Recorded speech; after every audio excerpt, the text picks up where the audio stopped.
Con Gisela Arévalo, Ángel Valdés y Enrique Arosemena.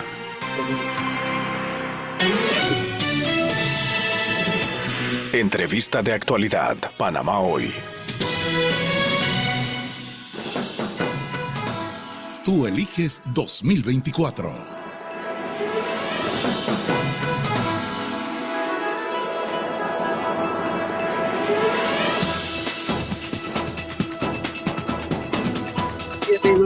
Siete y nueve minutos de la mañana. Vamos a conversar a esta hora con José Isabel Blandón, presidente del Partido Panameñista y candidato a vicepresidente junto a Rómulo Rux. Buenos días, Blandón. Bienvenido. Muy buenos días a todos los oyentes.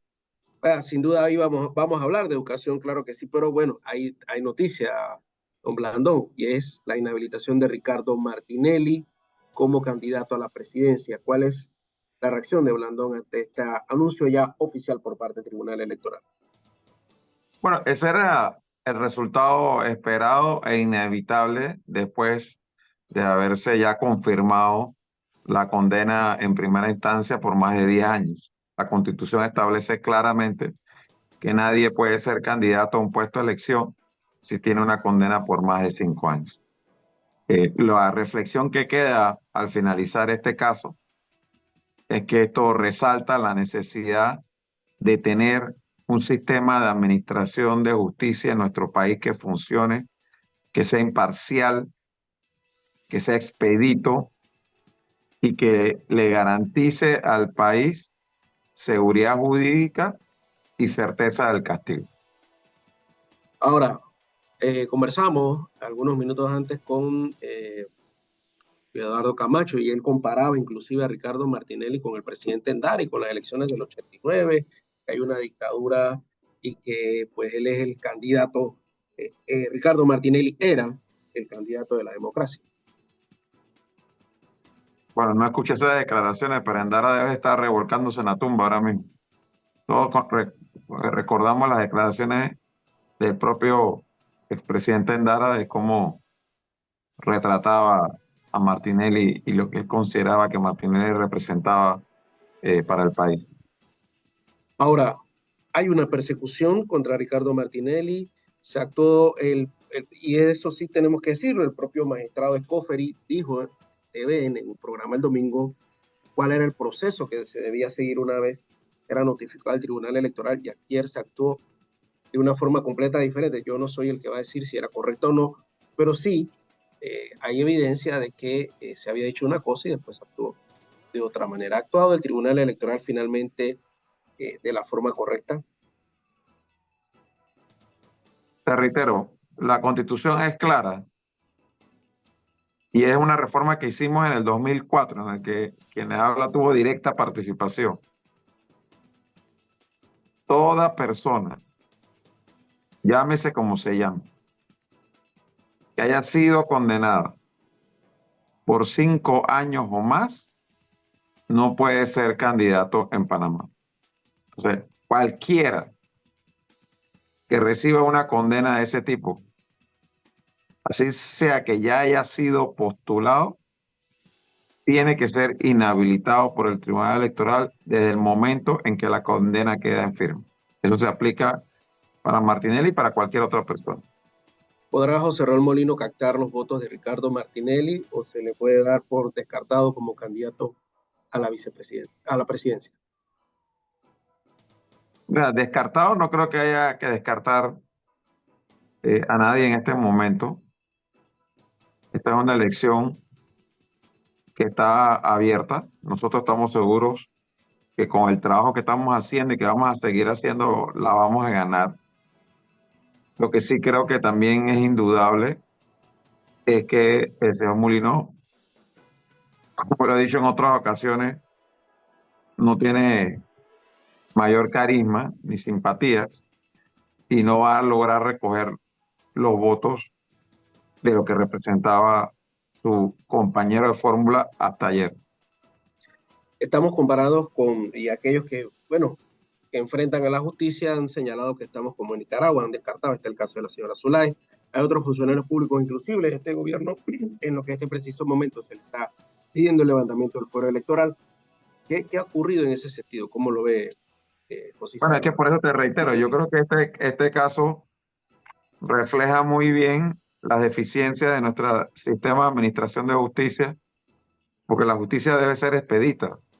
Este caso ha coincidido con un torneo electoral porque así lo quisieron los abogados de la defensa, a través de distintos mecanismos, fueron atrasando y atrasando el proceso hasta que su resolución final coincidió con la elección. Pero en realidad esto es algo que se debió haber resuelto hace años atrás. Este es un proceso que inició 8 años atrás. 8 años atrás. Y eso refleja toda la crisis de la administración de justicia. Bien, vamos a entrar entonces a cambiar radicalmente de asunto. Educación. Ayer inició el año escolar, pero todo el mundo se madrugó, todo el mundo pensó que iba a haber tranque, pero nos encontramos con la sorpresa de que fueron pocos colegios públicos que lograron iniciar las clases. ¿Cuál es la propuesta de la nómina Rómulo Rux, José Isabel Blandón para la educación? El plan de gobierno que hemos elaborado en conjunto los partidos Panamá, que me estaba entrando una llamada. El Sí, plan de gobierno que hemos elaborado ambos partidos juntos tiene a la educación como uno de los pilares fundamentales para el desarrollo que queremos y los cambios que queremos para el país. ¿Qué propuestas hay en concreto? Por ejemplo, establecer un plan permanente de mantenimiento de la infraestructura escolar existente. El mantenimiento es algo que el gobierno poco hace y que es necesario para preservar la inversión pública. Cuando una instalación, por buena que sea cuando se inaugure, no se le da mantenimiento, se va perdiendo esa inversión con el paso del tiempo. Entonces, nosotros tenemos que establecer ese programa de mantenimiento en donde hay distintos mecanismos para poder hacerlo, pero es imprescindible que se haga. Por otro lado, se necesita construir nuevas instalaciones educativas, especialmente en las áreas donde hoy hay mayor concentración de población. Entiéndase, por ejemplo, la provincia de Panamá Oeste, que es la que más ha crecido en los últimos años en población, pero la infraestructura pública que se ha construido en esta provincia no ha acompañado ese crecimiento poblacional. Para que los estudiantes de Arraiján, de La Chorrera, de Chame, San Carlos, de Capira, no tengan que venir todos los días hasta la ciudad capital a estudiar porque no encuentran cupo en las escuelas, en las pocas que hay dentro de su área. Este gobierno recién ha inaugurado algunas escuelas cuya construcción empezó en el gobierno pasado, pero aún así se quedan cortos frente a la necesidad de matrícula que hay. Reitero, por ejemplo, en la provincia de Panamá Este, pero lo mismo ocurre en el área norte de la ciudad de Panamá y en el área este de la ciudad de Panamá. Esto es imprescindible, pero es imprescindible también destinar atención y recursos a la formación y permanente capacitación del personal docente. De ello depende mejorar la calidad de la educación. Hay que darle todas las herramientas a los docentes en cuanto a formación y en cuanto a equipo para poder que nuestros estudiantes reciban la mejor educación posible. Y finalmente, no es esto posible si tú tienes escuelas que no tienen luz, que no tienen agua y que no tienen internet. Entonces esto ya está mapeado, ya sabemos cuáles son las escuelas a nivel nacional, dónde están ubicadas, que tienen estas deficiencias. Y resolver eso no es un tema de decenas ni de cientos de millones de dólares.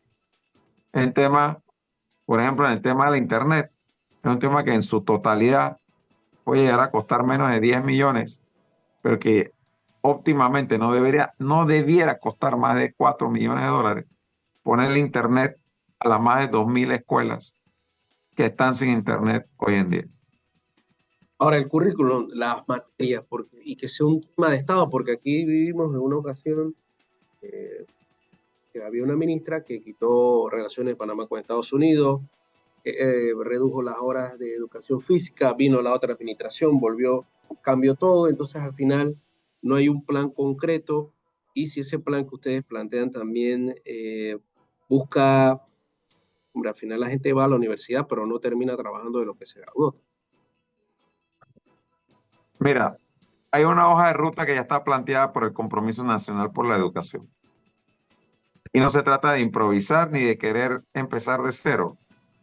Hay cosas a las que habrá que darle continuidad para que puedan tener su resultado, porque en educación las cosas no son a corto plazo.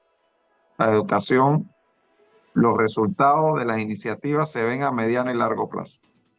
Hay que tener la paciencia para dejar que las cosas produzcan esos resultados. Pero en el tema de formación, no es solamente garantizar que más niños tengan la oportunidad de educación preescolar, igual a nivel premedio y medio, donde hay una gran deserción, que más panameños puedan tener la oportunidad de educación superior, sino también hay que priorizar la educación técnica de alta calidad, como es el caso del ITSE en Tocumen, que también fue una iniciativa del gobierno pasado panameñista. El ITSE es hoy una de las mejores instituciones de enseñanza del sector público, reconocida por empresas importantes del país, tanto públicas como privadas, como el Canal de Panamá y Copa, donde están capacitando a su personal en cursos cortos, porque hay que entender, el ITSE no es para carreras largas, es para cursos cortos de 6 meses, de 3 meses, donde tú sales ya entrenado para poder trabajar. Entonces, este tipo de iniciativas son necesarias y nosotros estamos hablando de replicar el ejemplo del ITSE en por lo menos otros 4 lugares de la geografía nacional, en Chiriquí, en provincias centrales, en Panamá Oeste y en Colón. Me escriben aquí al WhatsApp de cabina, don Blandón, dice más escuelas y quién les dará clases si siempre faltan nombramientos de los educadores. Es un problema también, porque es uno de los principales problemas que enfrentan la educación, que arranca el año escolar, pero no hay docentes en muchos planteles. Sí, pero son 2 cosas distintas. Dígame. Está claro lo Sí, para que le siguiente. explique al oyente. Este gobierno abrió a concurso o a contratación 3.000 nuevas plazas para este año. ¿Tú sabes cuánta gente participó? 27.000 por esas 3.000 plazas. Aquí en Panamá hay muchos docentes graduados con título que no han podido entrar al sistema. El problema de que inicie el año escolar sin que estén nombrados los docentes no es por falta de docentes, es por negligencia e ineptitud en la administración del Ministerio de Educación. Este es un procedimiento que bien se puede hacer de manera digital y expedita y que el año escolar empiece como debe ser con todos los docentes nombrados. No está siendo así, reitero, por exclusiva responsabilidad del Ministerio de Educación y falta de voluntad para hacer las cosas bien. Hay temas que hay que ver. Por ejemplo, tú tienes en el sistema educativo dando clases a una significativa cantidad de docentes jubilados. Se habla más de 15.000 docentes jubilados que siguen dando clases a pesar de ya estar recibiendo una jubilación. Y eso se puede entender en parte porque las jubilaciones en Panamá son de hambre. Y mucha gente dice, yo no me puedo ir a vivir con lo que me voy a recibir de jubilación. Pero también eso se convierte en un dique para todos aquellos jóvenes profesionales que están estudiando y no pueden entrar al sistema porque los que ya están dentro y se jubilaron no salen. Entonces, a eso hay que buscarle una solución. Y nosotros estamos dispuestos, y es parte de nuestra visión de esta alianza, de poder ofrecer un plan de retiro voluntario generoso a los docentes que están hoy en día jubilados y trabajando, para que haya incentivos suficientes para que ellos se retiren del sistema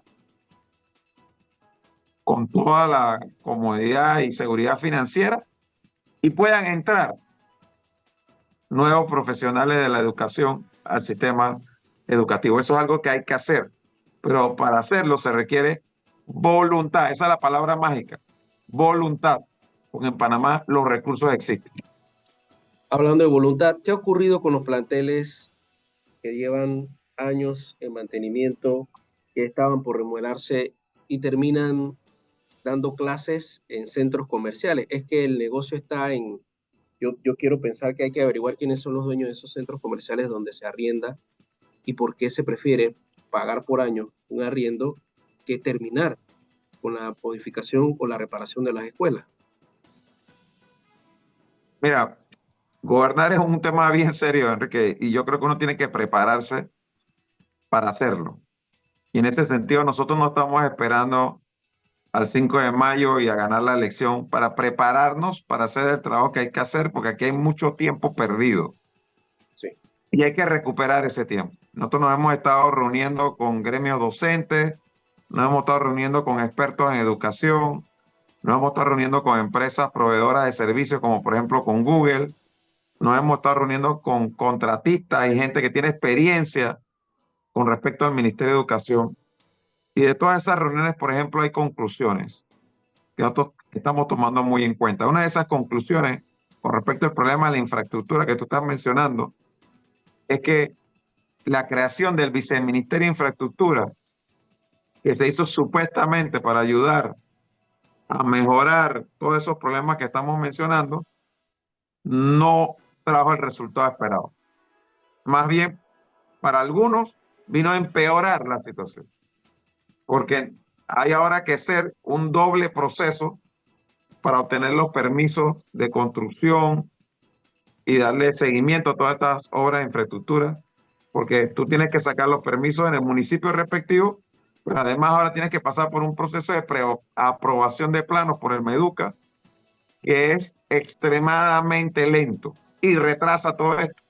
Vuelvo y te reitero, este gobierno acaba de inaugurar unas escuelas que empezaron a construirse hace 7 años. Entonces tú dices, ¿cómo tú demoras 7 años en no fue construir? En algunos casos fue construir una nueva escuela, en otros casos fue hacerle un anexo. ¿Cómo tú demoras 7, 8 años en hacer eso? La pandemia. Entonces, No. no, la pandemia se ha convertido en una excusa perfecta para esconder la negligencia y falta de liderazgo en este gobierno. O sea, lo que ocurrió este inicio de clase de este año, ya con todo lo que ha pasado, ¿es válido todavía está a la fecha de hoy hablar de pandemia? Por supuesto que no, pero es que además, lo que te digo, reitero, el Viceministerio de Infraestructura, y especialmente en este gobierno, no está haciendo su trabajo. Se está convirtiendo en un cuello de botella y le da una gran discrecionalidad a quienes deciden si te dan el go o no te dan el go. ¿Me explico? Y como en el juego de Monopolio, para pasar por el go, hay plata de por medio, ¿no? Entonces, aquí hay una situación en la que ya existe en Panamá la tecnología, el recurso humano y el recurso económico para que tú puedas digitalizar una gran cantidad de procesos. Por ejemplo, no hay ninguna razón por la que los padres de familia tengan que estar haciendo filas por horas en las escuelas para matricular a sus hijos. Eso tú todo lo podrías hacer por vía digital. No hay ninguna razón para que los docentes empiecen el año escolar y no estén debidamente nombrados. Todo eso se puede hacer por vía digital, de manera expedita. No hay ninguna razón por la que los padres de familia que tengan a sus hijos en colegios oficiales no puedan saber y darle seguimiento a las notas de sus hijos. Los boletines digitales, los sistemas que te permiten ver qué nota están sacando tus hijos en los parciales. Y si hay algún problema, que los docentes te pueden escribir directamente para decirte, presta atención a su hijo que está desconcentrado en las clases. Esto que es natural y a lo que están acostumbrados los padres de familia en los colegios particulares, no de ahora, de hace más de 20 años, porque sistemas como el MERET existen desde hace más de 20 años, todavía en los colegios públicos no se puede hacer. Y no se puede hacer no porque no se pueda, porque no quieren hacerlo. Entonces, aquí todas esas problemáticas se rompen con voluntad. Por eso reitero, esta es la palabra mágica en esto. Hay que poner gente que tenga voluntad de hacer las cosas bien. ¿terminarán ustedes obras de administraciones pasadas? ¿Sanearán ese escenario? Yo pasaba el fin de semana por un lugar del interior y preguntaba, ¿y ese edificio abandonado qué? Dice, Varela lo abandonó, quedó la estructura allí y al final del día, por más que si no era una obra de este gobierno, no, son fondos públicos. Entonces, dejar que una estructura se convierta en una ruina también no es algo positivo. ¿Sanearían ustedes saldarían ustedes esa deuda que hay con la población en cuanto a proyectos que no han terminado? O sea, 8 años, 10 años. La propia ciudad hospitalera ha demorado que 15 años y todavía no está al 100%. El compromiso de Rómulo y mío es darle seguimiento a las cosas que se estén haciendo en este gobierno, porque se han hecho en gobiernos anteriores y que estén bien hechas y sean necesarias para el país. Porque las obras no son de un gobierno en particular, las obras son del pueblo, para mí. Entonces, nosotros no podemos estar desperdiciando dinero de empezar algo y después no terminarlo, o de dejar las cosas a medio palo, o de no utilizar las inversiones que se hicieron. Ahí, por ejemplo, en Don Bosco, al lado del IPT de Don Bosco, hay un centro hecho en el gobierno pasado, listo, que todavía se va a acabar los 5 años y ahí está el centro listo y no lo han querido usar. Esos ejemplos no se pueden seguir repitiendo. Ni ejemplos del anterior, ni del anterior, ni de la tras anterior. Y lo que nosotros queremos es darle seguimiento a las cosas, terminarlas, porque son para beneficio del pueblo panameño. Mire cómo ha quedado la cinta norteña, no se le dio mantenimiento y está... El Parque del Norte. A eso iba. ¿Qué ha pasado con el Parque del Norte? Veo la cancha sintética cuando paso, pero ¿está listo? ¿Tiene alguna información con el Parque del Norte? Sí. Se entregará... Bueno, algo ha avanzado, pero o sea, yo te digo, si tú dejas la obra en 75% de avance, que como la dejamos nosotros en junio del 2019, y tú me dices 5 años después que estás teniendo importantes avances, que tienes 85% de avance. O sea, nosotros en 2 años hicimos 75%, porque 2 años fue el tiempo en nuestra administración de construcción que hubo del proyecto, y tú en 5 años avanzas 10%. O sea, es la negligencia, el poco importa con el recurso público y la corrupción en su máxima expresión, lo que hemos visto en este gobierno.